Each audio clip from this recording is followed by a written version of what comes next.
Hello friends, আমি দেবজ্যোতি। তো আজকে আমরা কথা বলবো আপকামিং তিনটে যে বাংলা সিনেমা যেটা রিলিজ হতে চলেছে দুর্গাপুজোর সময়।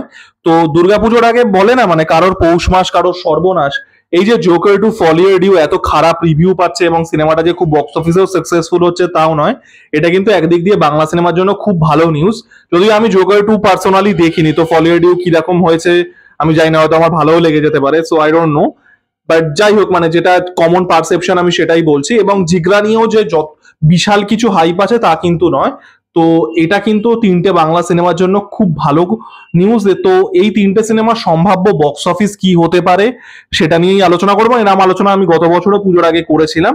তো মানে পজিটিভ কি কি, মানে স্ট্রেংথ কি কি বক্স অফিসে এবং উইকনেস কি কি, দুটো নিয়ে একটা আলোচনা করার চেষ্টা করব। তো প্রথমে আমি শুরু করব বহুরূপী দিয়ে। তো বহুরূপী স্ট্রেংথ কি? বহুরূপীর মেন যে স্ট্রেংথ সেটা হচ্ছে শিবপ্রসাদ মুখোপাধ্যায়, নন্দিতা রায়ের ব্র্যান্ড। এই কথাটা আমি আগেও বলেছি, শিবপ্রসাদ মুখোপাধ্যায়, নন্দিতা রায়, তাদের সিনেমা আপনাদের খারাপ লাগতে পারে, ভালো লাগতে পারে, যাই হোক, তারা কিন্তু আদ্যন্ত বাঙালি সিনেমা বানায়। এবং সেটাই কিন্তু তারা এই যে 2010 11 বা 11 আই থিঙ্ক ইচ্ছে এসেছিল, তারপর থেকে তারা এই যে তাদের এই জায়গাটা করতে পেরেছে, এটার মেন কারণ কিন্তু এটাই, এই যে বাঙালি আনা সিনেমার মধ্যে। তারপরে সেটা অনেকে রেপ্লিকেট করার চেষ্টা করেছে, অভিজিৎ সেন করেছে, এসবিএফ করার চেষ্টা করেছে, অনেকে এখন করছে।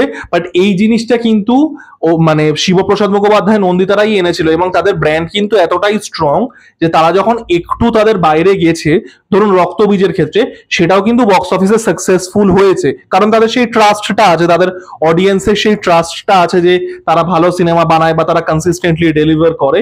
তো that is the strength number one. Strength number two হচ্ছে যে কটা প্রমোশনাল মেটেরিয়াল এসছে প্রত্যেকটাই কিন্তু দারুণ। বিশেষ করে ট্রেলারটা, মানে বাংলা সিনেমায় অত ভালো ট্রেলার খুবই কম হয়েছে। গানগুলো ভালো হয়েছে, টিজার, অ্যানাউন্সমেন্ট টিজার প্রত্যেকটাই ভালো, এবং প্রমোশন তারা ভালোভাবেই করছে। তো এটা কিন্তু মানে promotional material have hit hard, এটা কিন্তু খুব ইম্পর্টেন্ট।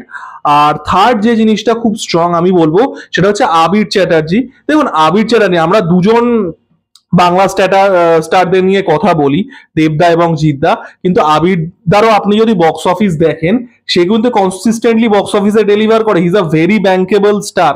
বাংলার আমি যদি বক্স অফিসের পরিপ্রেক্ষিতে দেখি, আবিরদা কিন্তু খুবই ব্যাংকেবল। এটা নিয়ে আমার একটা ভিডিও আছে, অনেকদিন আগে করেছিলাম।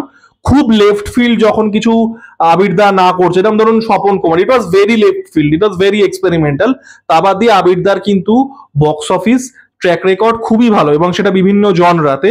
তো এইগুলো কিন্তু শিবপ্রসাদ মুখোপাধ্যায়, নন্দিতা রায়ের ব্র্যান্ড, এই সিনেমাটার প্রমোশন, এবং আবির চ্যাটার্জির যে একটা স্টেডি অডিয়েন্স তার আসতে থাকে স্পেশালি আরবান সেন্টারগুলোতে, this is going to be a big advantage to this films. এবং নেগেটিভ আমার মনে হয় একটাই জিনিস, সেটা হচ্ছে এই যে শিবপ্রসাদ মুখোপাধ্যায়, নন্দিতা রায়ের যে একটা পারসেপশন আছে যে তারা একটু মানে সিরিয়াল ঘেঁষা টাইপের সিনেমা বানায় বা একটু ফ্যামিলি ড্রামা ওরিয়েন্টেড, এই জিনিসটা হয়তো কোথাও গিয়ে এই সিনেমাটার উপরে একটা ক্যাপ লাগিয়ে দিতে পারে। মানে হয়তো সেই বিজনেসটা হলো না যেটা এটা ডিজার্ভ করে। বাট তা বাদ দিয়ে এই পারসেপশন ওরিয়েন্টেড একটা ফ্ল বাদ দিয়ে, এটা কিন্তু মানে মানে this movie has so much promise. মানে এরকম কেপার জনরা সিনেমা, যেটা আমি আগের দিনই বলছিলাম আগের ভিডিওতে, এরকম কেপার জনরা সিনেমা কিন্তু ইন্ডিয়াতেই খুব কম হয়েছে, আর বাংলাতে তো হয়ই নি। তো this is so this movie, মানে আমার পার্সোনালি মনে হয় এই পুজোরও সব থেকে বড় আর কি ইয়ে হতে চলেছে, সব থেকে বড় সাকসেস স্টোরি, যেটা গত বছর রক্তবীজ ছিল, এবছর কিন্তু বহুরূপী হতে চলেছে। 2 নম্বরে আমি আসবো হচ্ছে শাস্ত্রীতে। দেখুন, শাস্ত্রীর সব থেকে বড় যে স্ট্রেংথটা সেটা হচ্ছে মিঠুন চক্রবর্তী। মিঠুন চক্রবর্তী একজন আইকন, বাংলার একদম সদ্য দাদা সাহেব ফালকে পুরস্কার পেয়েছেন, আবারও তার যে আইকনিক স্টেটাসটা সেটা তিনি রিঅ্যাফার্ম করেছেন। তো তিনি কিন্তু, এবং তার সিনেমা কিন্তু আমরা দেখেছি যে সেটা, মানে ধরুন Kabuliwala, Kabuliwala is not the most commercial subject. সিনেমাটা মানে গল্পটা আইকনিক, বাট গল্পটা যে খুব মানে একটু দুঃখ আছে গল্পটার মধ্যে, একটু মেলাঙ্কলি। বাট তা বাদ দিয়েও কাবুলিওয়ালা গত বছর অতগুলো কম্পিটিশনের মাঝখানে, ডানকি, সালার, প্রধান, সবকিছুর মাঝখানে এসে অত ভালো ব্যবসা করলো। তার আগের বছর প্রজাপতি ওয়াজ আ ব্লকবাস্টার। তো মানে content, regardless of the content, মানুষ কিন্তু মিঠুন চক্রবর্তীকে দেখতে ভালোবাসেন, এবং এটা এই সিনেমাটা সব থেকে বড় স্ট্রেংথ। এবং সেকেন্ড আমি যদি আসি, সেটা অবভিয়াসলি দেবশ্রী রায়েরও একটা রিটার্ন। দেবশ্রী রায় এখন পলিটিক্সে চলে গেছেন, অল দ্যাট, এদের পাবলিক ইমেজ গুলো অন্যরকম হয়ে গেছে। বাট দেবশ্রী রায়ের কিন্তু একটা সময় she was a huge star, মানে আমি টপ 10-এ আমি দেবশ্রী রায়কে আই থিঙ্ক 8 নম্বরে রেখেছিলাম। Debashree Roy was a huge star in her heyday. তো তারও একটা কামব্যাক হচ্ছে, আমি জানিও না দেবশ্রী রায় লাস্ট বাংলা সিনেমা কি ছিল, বহু বছর তাকে মানে বড় পর্দায় দেখিনি। এবং সিনেমাটার একটা টপিক্যাল বিষয় কিন্তু, মানে সিনেমাটা কিন্তু এই যে বিজ্ঞান বনাম যুক্তিবাদ এবং কোথাও গিয়ে গডম্যানরা কিভাবে আর কি মানুষদেরকে ম্যানিপুলেট করে, এটা কিন্তু একটা টপিক্যাল সাবজেক্ট। এটা কি মানে যেটা আমি মানে এই পুজোর থিম বলা যেতে পারে, যে এখানে কিন্তু প্রত্যেকটাই সামাজিক বিষয় নিয়ে কথা বলা হচ্ছে সিনেমাগুলোর মধ্যে। Bangla cinema for the longest time, Bangla cinema Bangla সমাজের সাথে কোনো সম্পর্ক ছিল না। বাংলা সিনেমা নিজের বাবালের মধ্যে একটা হয়ে যাচ্ছে, সেটার সাথে মানুষের কোনো সম্পর্ক নেই। এটা কিন্তু তাই নয়। তো এই সিনেমাটা, এটা একটা স্ট্রেংথ, এটা একটা টপিক্যাল সাবজেক্ট, এটা পোটেনশিয়ালি একটা বড় রকমের মানুষকে কাছে টাচ করতে পারে যদি কোনো রকম ভাবে, মানে যদি কোনো রকম রিলিজিয়াস সেন্টিমেন্টে কিছু না করে একটা মানে এই বিজ্ঞান বনাম যুক্তিবাদ এবং আধ্যাত্মিকতা ভার্সেস কুসংস্কার, এটার যদি বক্তব্যটা তুলে আনতে পারে তাহলে কিন্তু খুবই ভালো হবে। সিনেমার নেগেটিভ দিক আমার যেটা মনে হয় সেটা হচ্ছে সিনেমাটা মানে সেইভাবে কিন্তু প্রমোশন, মানে compare to other two films অতটা স্ট্রং আমার প্রমোশনাল মেটেরিয়ালটা লাগেনি। পার্সোনালি আমার ট্রেলারটা খুবই ভালো লেগেছে, বাট তা বাদ দিয়ে গানগুলো বলুন, আমার হে শাস্ত্রী গানটা মোটামুটি লেগেছিল, গানগুলো বলুন বা প্রমোশনটা সেইভাবে কিন্তু জোরদার হচ্ছে না। মানে আপনি যদি অন্য সিনেমার সাথে কম্পেয়ার করেন, এই সিনেমাটার কিন্তু হাইপ কম্প্যারিটিভলি কম। একটা মিঠুন চক্রবর্তীর সিনেমা পুজোতে আসছে, যতটা হাইপ থাকা উচিত ততটা কিন্তু নেই আনফর্চুনেটলি। বাট আমার তাও মনে হয় যে শাস্ত্রীর খুবই পোটেনশিয়াল আছে, because of Mithun Chakraborty, because of the topical subject. দেখা যাক কিরকম হয়। আর থার্ডে আমি রাখবো সেটা হচ্ছে টেক্কাকে। By the way, this is not like, আমি মনে করছি না যে টপ 3 এরকম ভাবে হবে, আমি জাস্ট আলোচনার সাথে বলছি। তো টেক্কা স্ট্রেংথ যেটা, সেটা অবভিয়াসলি সৃজিত মুখার্জির পুজোর রিলিজ, দেব আর সৃজিত মুখার্জি একসাথে, যেটা মানে বলা যেতে পারে মানে জুলফিকার ওয়াজ অ্যান আনসাম্বল ফিল্ম, এটা সোলো হিরো দেবের। তো এখানে দুটো জিনিস করছে। সেকেন্ড যেটা, এটা একটা খুব টপিক্যাল বিষয়বস্তু, চাকরি দুর্নীতি এবং এই যে সমাজের প্রান্তিক শ্রেণীর মানুষরা কোথাও গিয়ে এক্সপ্লয়েটেড হচ্ছেন, সেই জিনিসটাকে তুলে আনা হচ্ছে। তো খুব টপিক্যাল বিষয়। ট্রেলার টিজার আমার মোটামুটি দুটোই ভালো লেগেছে, ট্রেলারটা আমার ভালো লেগেছে, টিজারটাও আমার মোটামুটি ভালোই লেগেছিল। ওভারঅল এই সিনেমাটা নিয়ে যথেষ্ট পরিমাণে হাইপ আছে। এবং WCW যখন আর কি ছিলেন, মন্ডে নাইট ওয়ার্স যখন হচ্ছিল, তো এরিক বিশপ যিনি ছিলেন, যিনি মানে অন স্ক্রিনে জেনারেল ম্যানেজার ছিলেন, বাট অফ স্ক্রিনে he was like on authority figure. তো তিনি একটা বই লিখেছিলেন, কন্ট্রোভার্সি ক্রিয়েটস ক্যাশ।